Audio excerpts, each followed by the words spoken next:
నిజామాబాద్ జిల్లా ఆర్మూర్ పట్టణంలోని మల్లారెడ్డి చెరువులో స్థానిక మున్సిపల్ శాఖ సహకారంతో నీటి శుద్ధీకరణ కార్యక్రమాన్ని చేపట్టారు అధికారులు. లిక్విడ్ ట్రీస్ అనే స్వచ్ఛంద సంస్థ ఆధ్వర్యంలో నీటి శుద్ధీకరణ పనులు చేస్తున్నట్లు తెలిపారు. గతంలో ఎన్నడూ లేని విధంగా చెరువుల్లో నీటిని శుద్ధీకరణ చేసే కార్యక్రమాన్ని చేపట్టడం అభినందనీయమని మున్సిపల్ చైర్పర్సన్ లావణ్య శ్రీనివాస్ అన్నారు. చెరువు గట్టును సుందరీకరణ చేసినప్పటికీ నీరు కలుషితం కావడంతో పరిసర ప్రాంత ప్రజలు అనారోగ్యానికి గురవుతున్నట్లు తెలిపారు. పూర్తి స్థాయిలో నీటిని శుద్ధీకరించేందుకు ఈ పనులు చేపట్టామన్నారు లావణ్య.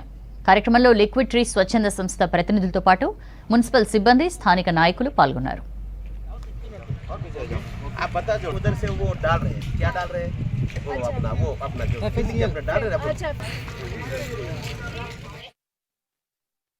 दिल्ली के क्लाइमेट स्टार्टअप कंपनी है, तो हम साइनोबैक्टीरिया और लेक्स के ऊपर काम करते करते रिसर्च करते करते हमको ये निज़ामाबाद तेलंगाना में ये मल्लारेड्डी चेरुवु हमको मालूम हुआ.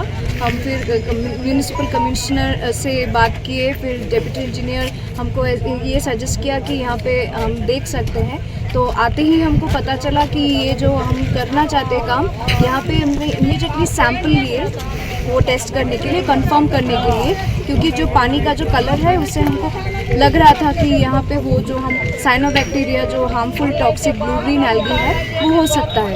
तो वो हम सैम्पलिंग, टेस्टिंग, एनालिसिस करने के बाद ही तुरंत हम यहाँ पे आ गए और डिसाइड कर लिए कि यहाँ पे ट्रीट करेंगे. तो हमने केमिकल ट्रीटमेंट शुरू किया. ఆర్మూర్ పట్టణంలోని మల్లారెడ్డి చెరువులో గత కొన్ని సంవత్సరాలుగా కలుషితమవుతున్న నీటిని ఆర్మూర్ మున్సిపల్ ఆధ్వర్యంలో లిక్విడ్ ట్రీస్ అనే స్వచ్ఛంద సంస్థ ద్వారా చెరువులోని ఉన్న నీటిని శుద్ధి చేసే కార్యక్రమాన్ని నిర్వహిస్తున్నాం.